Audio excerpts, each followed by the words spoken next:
মাদ্রাসা ছুটি হইলে হুজুরে বলছে রুমটা ঝাড়ু দিয়ে দিতাম মসজিদ। তারপরে মসজিদটা ঝাড়ু দিতে গেছিলাম। তারপরে আমি বলছে আমার বিছানাটা ঝাড়ু দিয়ে দিই। তারপর বিছানা ঝাড়ু দিতে গেছি। তারপরে দরজাটা লাগাই লাইছে। তারপরে এরকম ঘটনা। দর্শক, নেত্রকোনার মদনে 11 বছরের শিশু কন্যার মা হতে যাওয়ার যে ব্যাপার, অন্তঃসত্ত্বা হওয়া, 7 মাসের অন্তঃসত্ত্বা, এবং এর পেছনে ওই শিশু এবং তার পরিবার মাদ্রাসার যে বড় হুজুরকে দায়ী করছে, সেই ব্যাপারে ঘটনা আরও মারাত্মক দিকে যাচ্ছে। এই ঘটনা জনসম্মুখে যিনি এনেছেন এই শিশুর চিকিৎসক ডাক্তার সাইমা, তাকে নানা ধরনের হুমকি ধামকি অব্যাহত রয়েছে। গত রাতে মধ্যরাতে এই ডাক্তার সাইমা লাইভে এসেছেন। লাইভে এসে তার নিজের জীবন শঙ্কার মধ্যে আছে এই ধরনের বক্তব্য দিয়েছেন। কে কিভাবে তাকে হুমকি দিচ্ছে, কিভাবে তাকে হ্যারেস করা হবে, মানে তিনি একসময় বলেছেন যে আমাকে যে মানে অপদস্থ করা হচ্ছে ফোনে এবং ফেসবুকে, তাতে আমার স্বাভাবিক জীবন যাপন করা মানে অসম্ভব হয়ে পড়েছে এবং আমাকে আত্মহত্যার দিকে ঠেলে দেওয়া হচ্ছে, এ ধরনের মারাত্মক অভিযোগ করেছেন।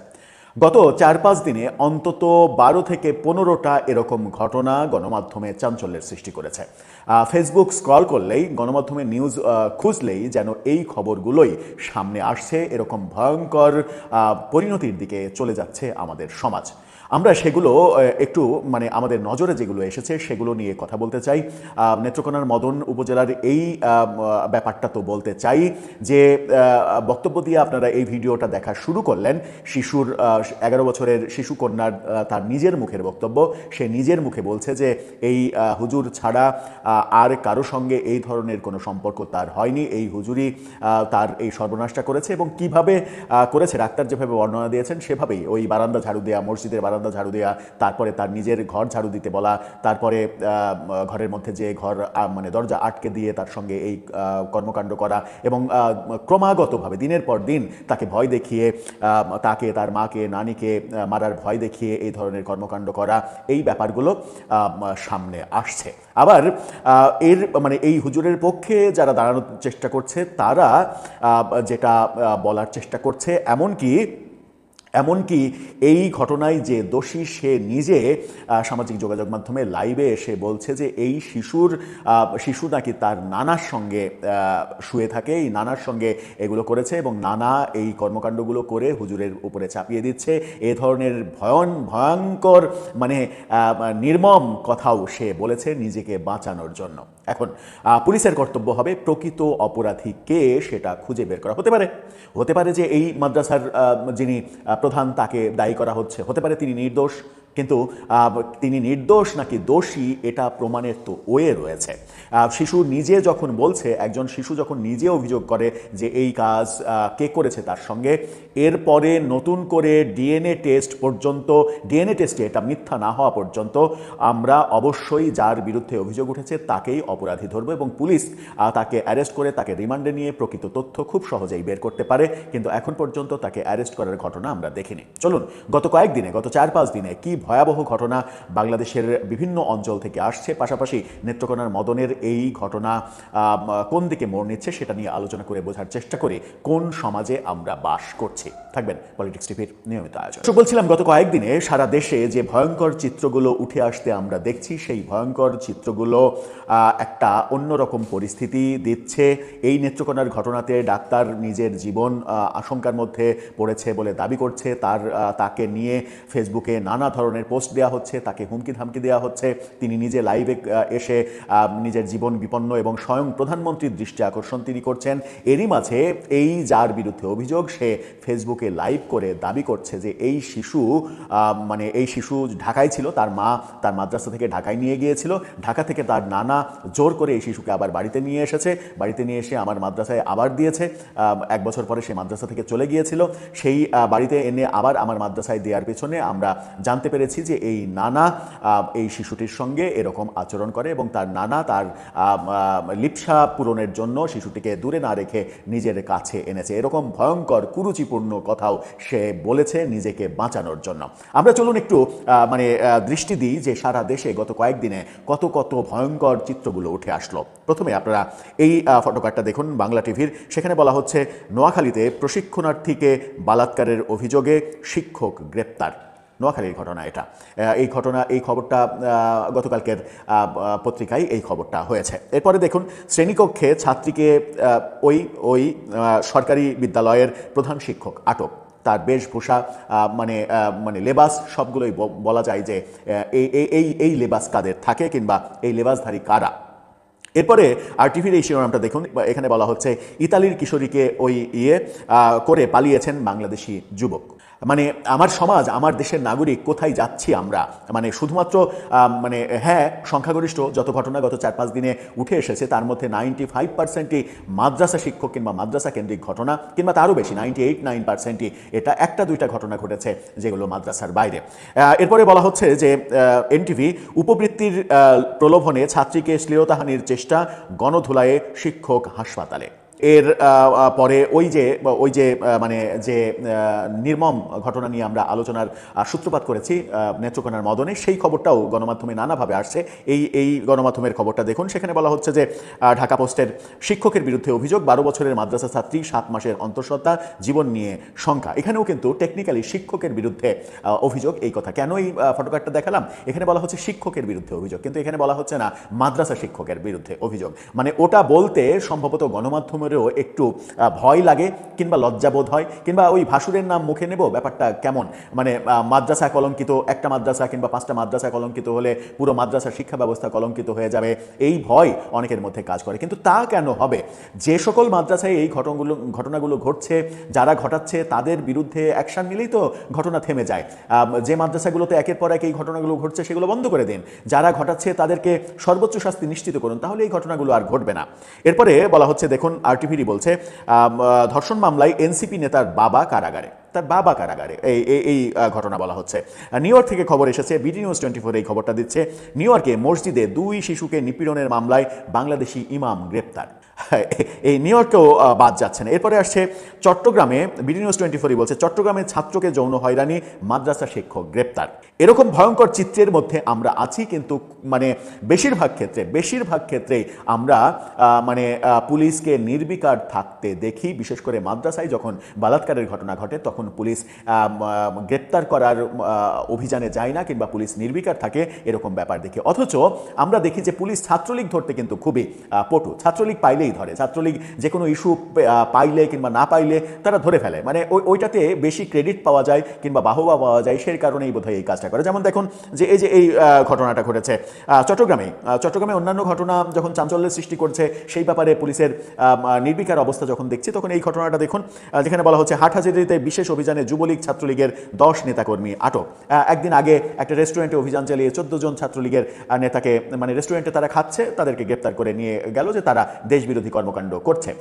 হ্যাঁ, অভিযোগ থাকলে সেটা নিশ্চয়ই গ্রেপ্তার করতে হবে। কিন্তু এই যে এত সমাজ ধ্বংসকারী ঘটনাগুলো ঘটছে, তাহলে পুলিশ কি করছে? এই যে নেত্রকোনায় মদনে 11 বছরের শিশুকে 7 মাসের অন্তঃসত্ত্বা বানিয়ে দিল, তার ব্যাপারে এখন পর্যন্ত কেন গ্রেপ্তার হবে না ওই অভিযুক্ত ব্যক্তি? সে কিভাবে লাইভে এসে বরং আরও শিশুর পরিবারটিকে অভিযুক্ত করে এবং বলছে যে এই শিশুর চরিত্র ভালো না, এই শিশু সম্পর্কে বলছে এই শিশুর চরিত্র ভালো না, এই শিশু হিজাব পরে না, এই শিশু করে না, কি বলে যে আমাদের নিয়ম মানে না, মাদ্রাসার নিয়ম মানে না, এই ধরনের বক্তব্য সে লাইভে এসে দিচ্ছে। ভিডিওটা আমাদের কাছে আছে, কিন্তু তাকে হাইলাইট করার ব্যাপার এটা হয়ে যাবে, সেই কারণে এই বক্তব্যটা আপনাদেরকে শোনাতে চাচ্ছি না। আপনারা যারা শুনেছেন তারা শুনেছেন। এবার আসি এই নেত্রকোনার এই ঘটনাকে কেন্দ্র করেই 2টা ফেসবুক পোস্ট। এইটা দেখে নিন, আরিফুল ইসলাম নামে এক ভদ্রলোক ডাক্তার সাইমার ছবি এবং ওই অভিযুক্ত লম্পটের ছবি দিয়ে, লম্পটের ছবিতে টিক মেরে ডাক্তার সাইমার ছবি ক্রস চিহ্ন দিয়ে সে ফেসবুকে পোস্ট দিয়েছে। তার মানে হচ্ছে যে এটা ডাক্তার সাইমাকে করার, কি বলে, আক্রান্ত করার কিংবা আক্রমণ করার যে চেষ্টা, সেই চেষ্টা আমরা দেখেছি যেটা ডাক্তার সাইমা নিজে দাবি করেছেন। এরপরে আসুন 2টা ছবি আপনাদেরকে দেখাবো। এক বৃদ্ধের ছবি, যার সাদা দাড়ি মেহেদি রাঙা রঙে সে রাঙায়িত করেছে, মাথায় সাদা টুপি, পরনে সাদা পাঞ্জাবি। এই ভদ্রলোকের বয়স, বাংলা টিভির এই স্ক্রিনশট 2টা দেখেন, এটা বাংলা টিভির নিউজ থেকে নেওয়া। 72 বছরের এই ভদ্রলোক 4 বছরের শিশুকে মানে তার লাইফটাকে ধ্বংস করে দিয়েছে। 4 বছরের শিশু, 4 বছরের শিশুকে এই 72 বছরের বৃদ্ধ এই কাজ করেছে এবং তার বিরুদ্ধে এলাকাবাসী বলছে যে এর আগে বহুবার এ ধরনের কর্মকাণ্ড করে ধরা খেয়েছে, মার খেয়েছে, কিন্তু তবুও এ শুধরায় না। এই এই এই এই ব্যাপারগুলো হচ্ছে এবং এই ব্যাপারগুলো যখন হয় তখন ওই যে নেত্রকোনার ওই হুজুরের বিরুদ্ধে এরকম মানে অভিযোগ যখন আসে তখন কেউ কেউ আবার ফেসবুকে এরকম পোস্ট দিচ্ছে, দেখছি যে হুজুর নাকি বলছে যে ইদানিং অনেক বেশি মাংস খাচ্ছি, মাংস খেয়ে শরীরে উত্তেজনা তৈরি হয়, উত্তেজনা কমানোর জন্য এখন মাংস খাওয়া বাদ দিচ্ছে, এরকম বক্তব্য ফেসবুকে প্রচার করা হচ্ছে। তো আমার মনে হয় যে তুই বেটা আরও বেশি মাংস খা, মাংস খেয়ে খেয়ে জীবনটাকে মাংসাশী করে ফেল, তাতে সমস্যা নেই। এই ছবিটা দেখুন, সেখানে বলা হচ্ছে মাদ্রাসার ছাত্রকে বলাৎকারের অভিযোগ, শিক্ষকের চুল কেটে ন্যাড়া করে দেওয়া হচ্ছে। এর ভিডিওটা সামাজিক যোগাযোগ মাধ্যমে ভাইরাল হয়েছে, সেগুলো আপনারা হয়তো অনেকেই দেখেছেন। শিশুর বক্তব্য আমরা আপনাদেরকে দেখিয়েছি। এবার আসি আরও কিছু মজার ব্যাপারে। এই ফটোকার্ডটা দেখুন, সেখানে বলা হচ্ছে যে 3য় শ্রেণীর ছাত্রীকে ধর্ষণের চেষ্টা, মাদ্রাসা শিক্ষক আটক। এরপরে ডাক্তার সাইমা অন্তত 10টি স্ক্রিনশট শেয়ার করে একটা পোস্ট দিয়েছেন। ডাক্তার সাইমার এই পোস্টটা দেখে নিন। সেই পোস্টে তিনি বলছেন যে এ ধরনের কথাবার্তা আজকাল নিয়মিতই শোনা যাচ্ছে, বলা হচ্ছে অন্য কাউকে আল্লাহর ভয় দেখানো খুব সহজ, কিন্তু নিজেকেও যে আল্লাহর সামনে দাঁড়াতে হবে এই ফিকির কারো থাকে না। অর্থাৎ মানে ডাক্তার সাইমাকে কেন্দ্র করে যা কিছু হচ্ছে এই ব্যাপারগুলো তিনি তুলে ধরেছেন, কিভাবে তাকে হুমকি ধামকি দেয়া হচ্ছে।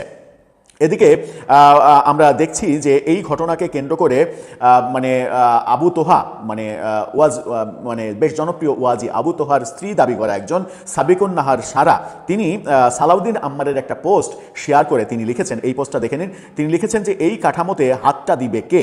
যে দিবে তার তো অ্যাটলিস্ট পবিত্র হতে হবে। লেবাসধারীগুলোর বাহ্যিকটা যতটা সাদা আর নিট অ্যান্ড ক্লিন, ভেতরটা ততটাই কুৎসিত, অন্ধকার আর নারীর লিপসাই নোংরা দুর্গন্ধযুক্ত। মানে বলছে যে 96টাই এমন। কি ভয়ঙ্কর কথা বলছে, 100 জনের 96টাই এমন। এরকম অভিযোগ কেন একজন নারী করতে পারবেন? কেন একজন নারী এই অভিযোগ করার মতো অধ্যত্ব দেখাবেন যদি বাস্তবতা এর থেকে একেবারে আকাশ পাতাল তফাৎ হয়? তারপরে তিনি বলছেন যে অন্যথায় দিনের ঝান্ডা আজ ভুলণ্ঠিত হতো না। এদের নোংরামি ভেতরে ভেতরে কোন পর্যায়ে চলে গেলে আল্লাহ সুবহানাহু ওয়া তাআলা এভাবে মানে রিভিল করেন, চিন্তাও করা যায় না। এই বক্তব্য তিনি দিচ্ছেন এবং এই বক্তব্য যে কারণে দিচ্ছেন, সালাউদ্দিন আম্মারের একটা পোস্ট, সালাউদ্দিন আম্মার যে পোস্টটা ফেসবুকে দিয়েছিলেন তার পোস্টটা আপনারা দেখে নিতে পারেন। সেখানে একটা ভালো লাগার দিক যে সালাউদ্দিন আম্মার নিয়ে অনেক বিতর্ক হয়েছে রাকসুর জিএস, রাজশাহী বিশ্ববিদ্যালয়ের ছাত্র সংসদের, তাকে নিয়ে অনেক খারাপ বিতর্ক রয়েছে, কিন্তু এই ব্যাপারে তিনি যে সোচ্চার হয়েছেন এর জন্য তাকে অন্তত একটা সাধুবাদ দিতে হয়, কারণ তিনি যেহেতু এই প্রজন্মের অনেকের কাছে আইডল, সুতরাং এই প্রতিবাদটা একটা পজিটিভ দিক তৈরি করতে পারে। তিনি বলছেন যে একটা বাচ্চা মেয়েকে তার ফার্স্ট মেনস্ট্রুয়াল সাইকেলের আগেই রেপড হয়ে কনসিভ করতে হয়েছে, সে বুঝতেও পারেনি তার পেটে বাচ্চা, সে মনে করছে ভেতরে ভারী কিছু একটা নাড়াচাড়া করছে। ধর্ষক মৌলবী তাকে হুমকি দিয়েছিল এই ঘটনা কাউকে বললে তাকে মেরে ফেলবে, সে কাউকে কিছু জানায়নি। যখন বাড়ির মানুষ বুঝলো ততদিনে পেটের বাচ্চাটার বয়স 7 মাস।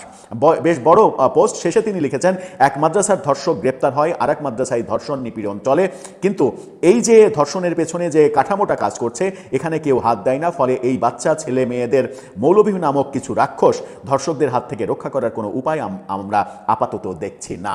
কি মানে নিদারুণ চিত্রটা তিনি তুলে ধরেছেন। এই কথাগুলো অনেকে, সাধারণ মানুষ এই কথাগুলো বলতে ভয় পায়, কারণ আক্রান্ত হওয়ার সম্ভাবনা রয়েছে। এরপরে আমরা আরেকটি ব্যাপার দেখাতে চাই, নাগরিক টিভির একটা খবর। সেখানে বলা হচ্ছে যে সিরাজগঞ্জে 5 বছরের শিশুকে বলাৎকার, বিচারের বদলে সালিশে ধামাচাপার চেষ্টা। এই সমাজটা কোন দিকে গেছে দেখুন, সালিশে এটা ধামাচাপা দেওয়ার চেষ্টা করা হয়েছে সিরাজগঞ্জে। এই ঘটনাটা গতকালকে ঘটেছে। এরপরে আপনাদেরকে একটা মজার জিনিস দেখাবো, সেটা হচ্ছে যে একসাথে অন্তত 15টা খবর, এই জাতীয় এই সংক্রান্ত 15টা খবর, 15টা ফটোকার্ড এক জায়গায় নিয়ে এই ফটোকার্ডটা দেখে নিন, যেখানে সারা দেশে এই রকম ঘটনা ঘটে যাওয়ার সাম্প্রতিক যে চিত্র, গত 4-5 দিনের যে চিত্র, সেই চিত্রগুলোর অধিকাংশ এখানে উঠে এসেছে। এরপরে আপনাদেরকে নিয়ে যাব চট্টগ্রামে বলা হচ্ছে যে এখানে মোহনা টিভির এই স্ক্রিনশটটা মানে ফটোকার্ডটা, সেখানে বলা হচ্ছে চট্টগ্রামে ছাত্রকে যৌন হয়রানি, মাদ্রাসা শিক্ষক গ্রেপ্তার। এরপরে আসবো আমরা আরেকটা শেষ খবরে, সেটা হচ্ছে যে এটা দেখে নিন, বাংলা টিভি ইউরোপ এই খবরটা করেছে। গ্রাফিক্স ডিজাইন শিখতে গিয়ে লম্পট শিক্ষকের লালসার শিকার মাদ্রাসা ছাত্র। মানে মাদ্রাসা শিক্ষকের কাছে গ্রাফিক্স ডিজাইন শিখতে গিয়েছে একটা ছাত্র, শিখতে যাওয়ার পরে সেই মাদ্রাসা মানে একটা শিশু মানে কিশোর সেই মাদ্রাসা শিক্ষকের লালসার শিকার হয়েছে। বুঝতেই পারছেন যে কি হয়েছে। তার মানে এখন পরিস্থিতি, মানে অযথা সমালোচনা করে তো লাভ নেই, এখন পরিস্থিতি এমন দিকে গেছে যে বিচ্ছিন্ন আপনি একটা দুইটা পাঁচটা ঘটনার বিচার করে কোনো লাভ হবে না। এই পুরো ব্যবস্থার ওপরে আপনাকে নজর দিতে হবে যে এই শিক্ষা ব্যবস্থায় আদতে কি হচ্ছে, এখানে কারা পড়াচ্ছে, কারা এর নেতৃত্ব দিচ্ছে, কারা এর পেছনে রয়েছে, কারা পড়ছে, এর ওপরে একটা ব্যাপক গবেষণা দরকার এবং এটা থামানোর জন্য একটা আশু পদক্ষেপ, সরকারি বড় হস্তক্ষেপ এখনো দরকার। গোটা মাদ্রাসা শিক্ষা মানে কওমি শিক্ষা তো পুরোটাই সরকারের আওতার বাইরে। সরকার এটার উপরে বিন্দুমাত্র প্রভাব রাখে না, কিংবা সরকারের কোনো কর্তৃত্ব এটার উপরে নেই। অনেকদিন থেকেই দাবি উঠছে যে এই কওমি মাদ্রাসা শিক্ষার উপরে সরকারের কর্তৃত্ব স্থাপন করা উচিত। সরকার যদি কর্তৃত্ব না স্থাপন করে তাহলে এই শিক্ষা ব্যবস্থায় কি হচ্ছে, কি বাচ্চারা শিখছে, কি না শিখছে, কারা শিক্ষক হচ্ছেন, যোগ্যরা শিক্ষক হচ্ছেন কিনা, নাকি এই ধরনের চরিত্রহীনরা শিক্ষক হয়ে যাচ্ছেন গোপনে গোপনে, এই ব্যাপারগুলো সরকারের তখন নখদর্পণে থাকবে। প্রয়োজনে এই পুরো শিক্ষা ব্যবস্থা সরকারি স্বায়ত্তশাসিত অন্যান্য প্রতিষ্ঠানের মতো সরকারি বেতনের আওতায় আনা হোক। যেগুলো বেতনের আওতায় নাই, অনেকগুলো রয়েছে যেগুলো নাই, সেগুলো সেই আওতায় আনা হোক, সরকারি একটা কাঠামোর মধ্যে আনা হোক, এর সিলেবাসগুলো সরকারি কাঠামোর মধ্যে আনা হোক, যেন আমাদের দেশে যে বহুমুখী শিক্ষা চলছে, বহুমুখী শিক্ষার ফলে কোনো শিক্ষার সঙ্গে কোনো শিক্ষার যে মিল নেই, এই ব্যাপারে একটা বড় বাধা দূর হয় এবং শিক্ষা প্রতিষ্ঠানে মাদ্রাসার মতো পবিত্র নাম নিয়ে পবিত্র কর্মকাণ্ডের কথা বলে যে অপবিত্র কর্মকাণ্ডগুলো হচ্ছে কিংবা কেউ কেউ করার চেষ্টা করছে, যেটা এখন রীতিমতো ভাইরাস আকারে ছড়িয়ে পড়ছে সমাজে, সেখান থেকে আমাদের মুক্তি দরকার। এবং অতি অবশ্যই ওই নেত্রকোনার মদনে যে ঘটনাটা ঘটেছে তার জন্য অভিযুক্তকে গ্রেপ্তার করে রিমান্ডে নিয়ে প্রকৃত তথ্য বের করতে হবে। রিমান্ডে এনে তাকে বোঝাতে হবে যে তখন সে ওই শিশুর নানার কথা বলে নাকি নিজের অপকর্মের কথা বলে। আর যে ডাক্তার এই তথ্য বাইরে এনেছেন সেই ডাক্তার দাবি করছেন তার জীবন আশঙ্কার মধ্যে, সুতরাং তার নিরাপত্তা দেওয়াও রাষ্ট্রের দায়িত্ব। দর্শক, আপনার মতামত এই ব্যাপারে জানিয়ে লিখতে পারেন। জামাত শিবিরের বিরুদ্ধে রাজনীতি করতে যে বিএনপি নেতা, সাবেক আওয়ামী লীগ নেতা, সাবেক ছাত্রলীগ নেতা এবং মুজিব বাহিনীর সদস্য, বিতর্কিত মুক্তিযোদ্ধা, তিনি মুক্তিযোদ্ধা কিনা এটা গবেষণা সাপেক্ষ, তাকে আমি মুক্তিযোদ্ধা বলতে পারছি না এখন পর্যন্ত, যেসব তথ্যপত্র এসেছে। কারণ তিনি ট্রেনিং নেওয়ার পর সশস্ত্র যুদ্ধ করেছেন এরকম কোনো প্রমাণ পাওয়া যায়নি। এই ফজলুর রহমান সাহেব তিনি খেই হারিয়ে ফেলেছেন, তার অবস্থা 12টা বেজে গেছে, তিনি স্বাভাবিক অবস্থায় নেই। দর্শক, স্বাভাবিকভাবে তিনি জামাতের বিরুদ্ধে বলবেন, জামাত তার বিরুদ্ধে বলবে, ইটস নর্মাল। এবং এক দল আর এক দলের বিরুদ্ধে সমালোচনা করবে, ইটস অলসো নর্মাল। যদিও পার্লামেন্টে এই ইতিহাস চর্চা করার জায়গা পার্লামেন্ট নয়, পার্লামেন্টের বাইরে করুক। পার্লামেন্টে অনেক খরচ। পার্লামেন্ট হচ্ছে জনগণের জন্য আইন প্রণয়ন করা, জনগণের ভালো মন্দ ঠিক করা, জনগণের সুবিধা অসুবিধা নিয়ে আলোচনা করা, সিদ্ধান্ত নেওয়া। সেখানে 71-এ কে কার বাল ছিঁড়ছে এগুলো পার্লামেন্টে কখনো আলোচনার বিষয় হতে পারে না। দিস ইজ অ্যাবসার্ড, ফালতু। এর চাইতে জঘন্য নোংরামি কিছু হতে পারে না। আমি তো মনে করি বাংলাদেশে যদি কোনো অ্যাসেটিক সরকার আসে, যারা আত্মনিয়ন্ত্রণ করবে, যারা অপচয় রোধ করবে, যারা জনগণের টাকা অপচয় করবে না, জনগণের প্রত্যেকটা পয়সা এফিসিয়েন্টলি প্রপারলি ইউটিলাইজ করবে, এরকম যদি কোনো সরকার আসে, তবে ফজলুর রহমানদের মতো যারা উদ্ভট কথাবার্তা পার্লামেন্টে বলে, এদেরকে ঘাট ধাক্কা দিয়ে পার্লামেন্ট থেকে বের করে দিতে। আরে তুমি পার্লামেন্টে এসেছো, তুমি জনগণের সমস্যা নিয়ে কথা বলবা, তুমি আইন প্রণয়ন করবা। এখানে এসেছো ইতিহাস চর্চা নেই। ইতিহাস চর্চা তুমি প্রেস ক্লাবে যাও, শিল্পকলা একাডেমিতে যাও, RC মজুমদারে যাও, সিনেট ভবনে যাও, ঢাকা বিশ্ববিদ্যালয় ক্লাসরুমে যাও, তুমি পত্রিকায় কলাম লেখো, রাজনৈতিক মাঠে বক্তব্য দাও, কিন্তু পার্লামেন্টে তুমি ইতিহাস চর্চা করতে এসেছো কেন? আর পার্লামেন্টে যারা এসেছে সবাই জনগণের মাধ্যমে নির্বাচিত, সেখানে ইতিহাসের চর্চা করে কাউকে খারিজ করে দেওয়া, পাকিস্তানপন্থী রাজাকারের বাচ্চা বলা, এতে ঘাট ধাক্কা দিয়ে পার্লামেন্ট থেকে বের করে দেওয়া উচিত, ঘাট ধাক্কা দিয়ে, এবং বহিষ্কার করা দরকার পার্লামেন্ট থেকে এ ধরনের ফজলামি করলে। এটা এই ফজলুর রহমান ওরফে ফজলু পাগলা করেছেন এই কাজ। আর অনেকে করছে ইতিহাস চর্চা করে। কি উদ্ভট! সেকেন্ডে কত টাকা খরচ হয়, লক্ষ লক্ষ টাকা খরচ হয় পার্লামেন্টে, অথচ তারা কি করছে সেখানে? তো দর্শক, তো হ্যাঁ, ইতিহাস চর্চা পার্লামেন্টের বাইরে আপনি করেন, এটা রাজনীতি। যেমন জামাতকে বিএনপি রাজাকার, স্বাধীনতা বিরোধী বলবে, যদিও বিএনপিও রাজাকার এবং স্বাধীনতা বিরোধীদের মাধ্যমে প্রতিষ্ঠিত একটা দল, তারপরে তারা বলবে, জামাতও বলবে। জামাতকে যখন বিএনপি বলবে যে আপনারা তো রাজাকার, স্বাধীনতা বিরোধী, বিএনপি বলবে আপনারাও রাজাকার, স্বাধীনতা বিরোধী। অনেক সেক্টর কমান্ডার মুক্তিযোদ্ধাদের মতে এবং স্বাধীনতার সর্বাধিনায়কের কন্যার মতে জিয়াউর রহমানও রাজাকার ছিল। আর বিএনপির অন্যান্য তো বেশিরভাগই রাজাকার ছিল, জাদু মিয়া, সালাউদ্দিন কাদের চৌধুরী, ফজলু কাদের চৌধুরী এবং শাহজিজুর রহমান, আব্দুর রহমান বিশ্বাস, এরা তো সবাই রাজাকার, স্বাধীনতা বিরোধী, সাজাপ্রাপ্ত রাজাকার। জামাত বলবে আমরা একটু কম রাজাকার, কারণ আমাদের কোনো সাজাপ্রাপ্ত রাজাকার ছিল না। 72-এর কোলাবরেটার্স অ্যাক্ট অনুযায়ী সাজাপ্রাপ্ত কেউ আমাদের দলে ছিল না। কিন্তু বিএনপিতে সাজাপ্রাপ্ত অনেকে ছিল। আপনাদের আজকের মন্ত্রী মির্জা ফখরুলের বাবা রাজাকার ছিল, আমির খসরু মাহমুদ চৌধুরীর বাবা রাজাকার ছিল। তা আপনাদের দলেই রাজাকার বেশি, আমরা তো এখন রাজাকার মুক্ত। মুক্তিযুদ্ধ আপনাদের দলেও আছে, আমাদের দলেও আছে। এবং আপনাদের দলে যারা আছে এরা মুজিব বাহিনীর ষড়যন্ত্রকারী মুক্তিযোদ্ধা, আর আমাদের দলে আছে একদম সশস্ত্র মুক্তিযোদ্ধা, মুক্তি বাহিনীর মুক্তিযোদ্ধা, মুজিব বাহিনীর মুক্তিযোদ্ধা না, জেনারেল এমএজি ওসমানীপন্থী মুক্তিযোদ্ধা, ভারতপন্থী মুক্তিযোদ্ধা না। তো দর্শক, এই বাস্তবতায়, এই পরিস্থিতিতে একে অপরের বিরুদ্ধে চর্চা খোঁচা এটা চলবে। জামাতও বলবে, বিএনপি বলবে, যদি জামাত ঠিক মতো বলতে পারে। জামাতকে যখন বিএনপি রাজাকার বলে, তখন জামাতের উচিত বিএনপিকে রাজাকার বলা। জিয়াউর রহমানকেও জামাত রাজাকার বললে বলতে পারে, শেখ হাসিনা রেফারেন্স দিয়ে। যদিও জিয়াউর রহমান কখনোই রাজাকার না, জিয়াউর রহমান সেক্টর কমান্ডার, বীর মুক্তিযোদ্ধা, শহীদ প্রেসিডেন্ট জিয়াউর রহমান। কিন্তু বিএনপির মুখ ঠান্ডা করতে এটা বলতে পারে। ঠিক আছে, জিয়াউর রহমানকে না বলুক, আরো বাকি যে রাজাকার ছিল তাদের কথা তো বলতে পারে, কিন্তু বিএনপি সেটা, জামাত সেটা বলে না। কিন্তু জামাত পাল্টা, যেমন জামাতকে যদি রাজাকার বলে, তাহলে জামাত বলে যে তোমরা তো চাঁদাবাজ। এখন কেউ কাউকে চাঁদাবাজ বলবে, রাজাকার বলবে, এটা রাজনীতিতে চলতে থাকে, এটা কোনো সমাধান হবে না। বাংলাদেশের রাজনীতি যতদিন আছে ওটা বলতে হবে, কিন্তু পার্লামেন্টে বলাটা বন্ধ করতে হবে। ফজলুর রহমান স্বাভাবিকভাবে এটা নিয়ে একটু রাজনীতি করতে পছন্দ করেন, তিনি যেহেতু আওয়ামী লীগের লোকজনে ভোট পেয়েছেন। ঠিক আছে, এগুলো তার একটা আলাদা কৃতজ্ঞতা বোধ আছে আওয়ামী লীগকে খুশি করার, বলবেন, ঠিক আছে। কিন্তু ফজলুর রহমান মানসিকভাবে বিকারগ্রস্ত হয়ে খেই হারিয়ে ফেলেছেন। আমি তার প্রমাণ দেখাবো এখন। তার মানসিক অবস্থা ভালো নয়, কারণ তিনি যে ট্রলের মুখোমুখি হয়েছেন, এমনকি তিনি মুক্তিযুদ্ধ কিনা এটা নিয়ে এখন প্রশ্ন তোলা হচ্ছে। এমনকি ইভেন পার্লামেন্টে নাহিদ ইসলাম প্রশ্ন তুলেছেন, মুজিব বাহিনীর লোকজন এরা ষড়যন্ত্রকারী, এরা মুক্তিযোদ্ধা না। তখন ফজলুর রহমানের বুক একদম চৌচির হয়ে যায়, বুকটা ফেটে যায়। ফজলুর রহমান, আহা, আমাকে এই কথা বললো, আমি মুক্তিযোদ্ধা না, কেমন লাগে। অথচ বিরাট মুক্তিযোদ্ধা সেজেছে। ওদিকে পিনাকি ভট্টাচার্য যে ধোলাই দিয়েছে, জামাতের লোকজন যে ধোলাই দিচ্ছে, জীবন তামাতামা হয়ে গেছে। এমনকি ইসলামপন্থী অনেক হুজুর আলেম ওলামা বলছে যে ফজলুর রহমান মারা গেলে তার জানাজা আমরা পড়বো না।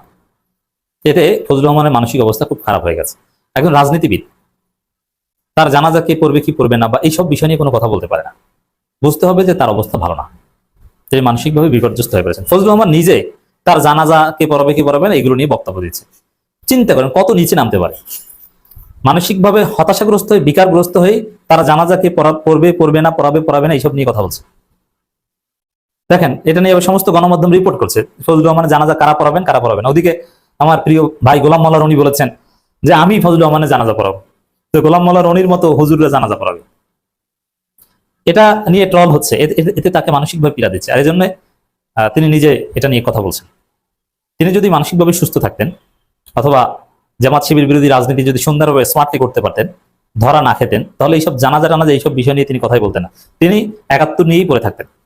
কিন্তু এখন তার জীবন এতটা অতিষ্ঠ করেছে জামাতপন্থীরা যে তার জানাজাকে পড়াবে কি পড়াবে না এটা নিয়ে তাকে কথা বলতে হচ্ছে, এটা নিয়ে মিডিয়ার সামনে তাকে বক্তব্য দিতে হচ্ছে। এর মানে তিনি খেই হারিয়ে ফেলেছেন, তার অবস্থা ১২টা বেজে গেছে, অবস্থা ভালো না। তো দর্শক, আমার জানাজা পড়াবে না বলে যারা বলে তারা জামাতের লোক বলে মন্তব্য করেছেন ফজলুর রহমান। ফজলুর রহমান বলেন, যারা এসব কথা বলছে তারা জামাতের লোক। আমার বহু পীর আউলিয়া গাউস কুতুব দরবেশ হুজুর আছে, আমার জানাজা পড়ার মানুষের অভাব হবে না। আমার জানাজা পড়াবে না যারা বলে, আল্লাহ ওনাকে তো আমার আগেও নিয়ে যেতে পারেন। আমি এমপি হয়েছি, it is my political religion, কিন্তু আমার আধ্যাত্মিক রিলিজিয়ন এটা না, আমি আল্লাহ রাসূলের বিশ্বাসী না। মানে ওই যে তাকে, মানে ফজলুর রহমানকে জামাতপন্থীরা প্রচার প্রচারণা চালায়, অনেকটা তাকে নাস্তিকের মতো বানিয়ে। এখন তাকে বলতেছে না আমি আল্লাহকে বিশ্বাস করি, আল্লাহ রাসূলকে বিশ্বাস করি। কখন এই কথা মানুষকে বলতে হয়? যখন তাকে, মানে তার ধর্ম বিশ্বাস আছে কিনা এই সন্দেহ ঢুকিয়ে দেওয়া যায়। আমি তার অবস্থা কতটা খারাপ চিন্তা করেছেন? তার ধর্ম বিশ্বাস নিয়ে এখন তাকে বক্তব্য দিতে হচ্ছে। তার জীবন তামাতামা করে দিয়েছে, এবং কথার মধ্যে একটা হতাশা ভাব। আর বাস্তব কথা হচ্ছে যে জামাতের লোকজনের জানাজা পড়ার দরকার নেই এটা বলছেন, কিন্তু ফজলুর রহমানের জানাজার সবচেয়ে বেশি উপস্থিতি জামাতের লোকজনই হবে। জামাতের লোকজনের যে আদর্শ বা তাদের যে কনসেপ্ট, তাতে ফজলুর রহমান মারা গেলে সবার আগে সেখানে দৌড়ে যাবে ফজলুর রহমান, এবং আমি নিশ্চিত ফজলুর রহমানের খাটিয়া ধরবে, তার লাশ কবরে নামাবে জামাতের লোকজন। এটা আহমদ শফির ক্ষেত্রে